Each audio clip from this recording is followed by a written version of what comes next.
भाजपच्या नूतन कार्यालयाचं उद्घाटन व कार्यकर्ता मेळावा संपन्न. भाजप निवडणुका ताकदीने लढवणार, पालकमंत्री चंद्रकांतदादा पाटील यांचं वक्तव्य.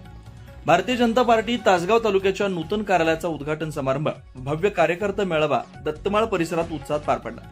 या कार्यक्रमाला प्रमुख उपस्थिती चंद्रकांतदादा पाटील, संग्राम देशमुख, मकरंद देशपांडे, अॅडव्होकेट स्वप्नील पाटील, दीपक बाबा शिंदे, पृथ्वीराज बाबा देशमुख, वैभव पाटील, महेश पाटील तसेच सागर धाबुगडे आणि दिनकर धाबुगडे यांच्यासह मोठ्या संख्येने कार्यकर्त्यांनी हजेरी लावली. महिलांची उपस्थितीही लक्षणीय होती. भाजप तासगाव तालुका अध्यक्ष स्वप्नील भैया पाटील यांनी आपल्या मनोगतात सांगितलं की राष्ट्रवादी काँग्रेसमध्ये असताना आम्हाला कोणतेही पाठबळ मिळालं नाही, पण भाजपमध्ये सामान्य कार्यकर्त्यालाही ताकद दिली जाते.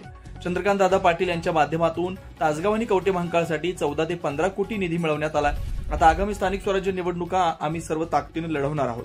तसेच त्यांनी नाव न घेता काही नेत्यांवर टीका करताना म्हटलं, 2 नेत्यांनी कायम तिसऱ्या पक्षाला बळकटी देण्याचं काम केलं, पण यावेळी कार्यकर्ते एक दिलानं लढतील.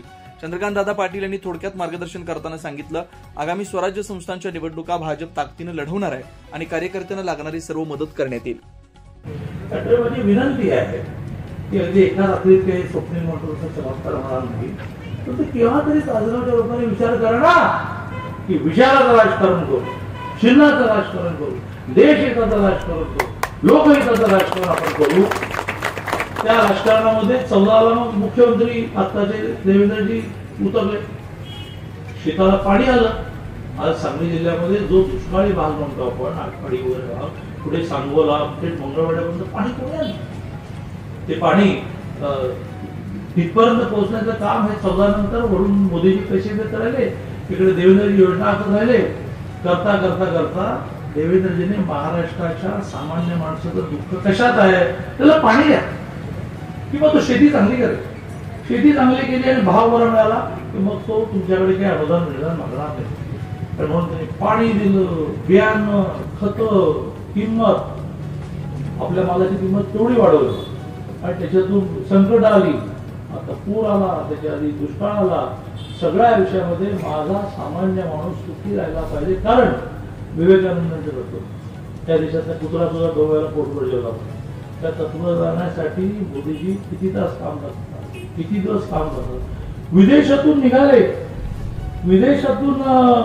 निघाले की भारतात आले की स्थळ लोकसभेत जातात. विश्रांती नाही, काय नाही, कशासाठी चाललंय आणि तुमचं काय चाललंय की मला जिल्हा परिषद तिकीट मिळणार आहे की नाही, मला पंचायत तिकीट मिळणार आहे, मला पुन्हा पक्षात घेणार आहे की नाही, म्हणजे याच्यावरच तुमचं गणित चाललेलं आहे.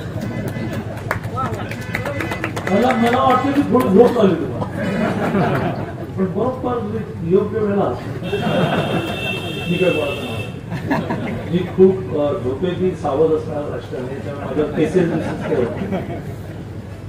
त्यामुळे मला असं वाटतं की येणाऱ्या नगरपालिका, पंचायत समित्या, मी 14 ते 19 8 खात्याचा मंत्री होतो. त्यावेळेला तासगाव नगरपालिकेत माझ्यावर काम करणारे बाजू घराघरात गेलो, नाही यश जास्त मिळालं मला, म्हणजे प्रत्येक गल्ल्या गल्ल्यात मी केलो. यावेळेला पण केलं, चांगला उमेदवार मी यावेळेला पण केलो. आणि कधीतरी संकल्प करून या किंवा भारतीय जनता पार्टी विजयी करायचे. त्यामुळे मी कार्यालय सुरू केल्याबद्दल स्वप्नीलचं अभिनंदन करतो, कारण कार्यालयामुळे पार्टी वाढते. कुठे भेटायचं, घरला या संध्याकाळी, भोपळ्याला हा घरी नाहीच आहे, कुठे भेटायचं, कार्यालयात येतो. मीटिंग कुठे आहे, कार्यालयात मीटिंग आहे. तर कार्यालयातून पार्टी मोठी होते. ते कार्यालय केल्याबद्दल मी स्वप्नीलचं मनापासून अभिनंदन करतो. कालच कार्यकारिणी घोषित झाली असं कळलं, त्या कार्यकारिणीत ज्यांना पदं मिळाली, जबाबदारी मिळाल्या, त्या सगळ्यांचे अभिनंदन करतो आणि माझं भाषण संपतो. आता आभाराची पण वाट न बघता मला तुझ्या घरी जेवायला यायचंय, कारण मला पुढे कोल्हापूरला यांना पण इथे कुणी इथे जेवायचं झालं का, तयार झालं. मी सूचना देऊन टाकू का की जेवणाचं. जय हिंद, जय महाराष्ट्र.